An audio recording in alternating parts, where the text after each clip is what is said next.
There are two members of the 570 family, the 570S and the 570 GT, both are set to kick sand in the face of lesser sports cars. The S is sportier, while the GT is set up for long-distance driving comfort.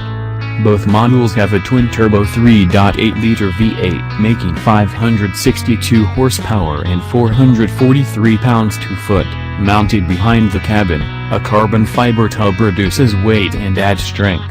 A sequential 7-speed gearbox drives the rear wheels. The S is faster to 62 miles per hour by 0.2 seconds.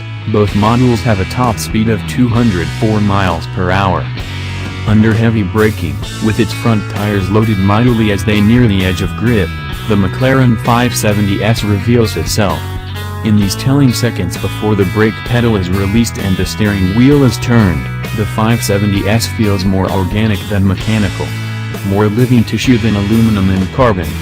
Like a great white shark, agape, arcing to carve through a sea lion, it destroys corners. Cleaves them clean through. It's a machine that lives for the edge of grip, pleading to be pressed harder, driven in deeper, and throttled sooner. And it is spectacular. A supercar, but not a track car? The 570S, with the exception of minor differences in its carbon tub, its suspension, and its aerodynamics, is essentially the same as the higher-powered 650 and 675 models, and it remains a proper supercar. It even checks all the boxes: mid-engine, rear-wheel drive, absurd doors, gas station piece de resistance. In this application, McLaren's 3.8-liter twin-turbocharged V8 churns out 562 horsepower and 443 pounds-to-foot of torque.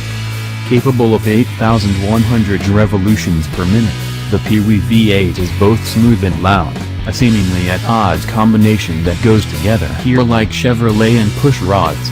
Power is coupled to the ground via paddle-shifted 7-speed dual-clutch automatic gearbox. Ironically, a huge portion of the 570S's allure is once not there: weight.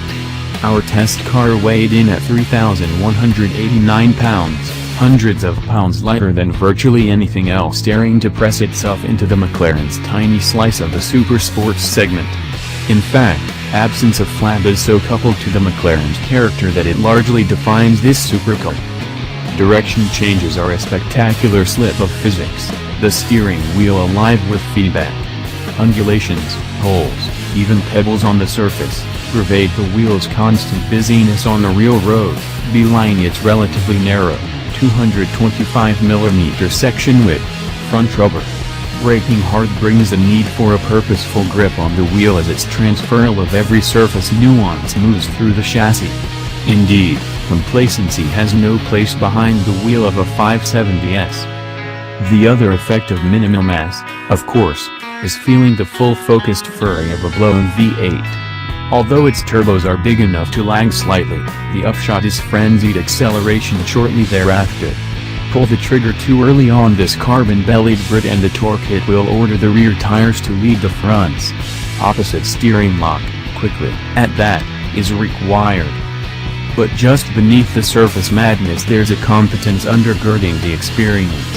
A sense that some of this, at least, is intentional, the mixed mechanical passion of driving enthusiasts and engineers. It's not dangerous. It doesn't want to leave the road.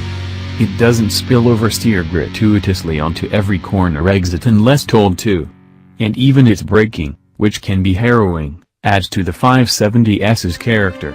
It is, at the end of the day, becoming. Thank you for watching. Subscribe now.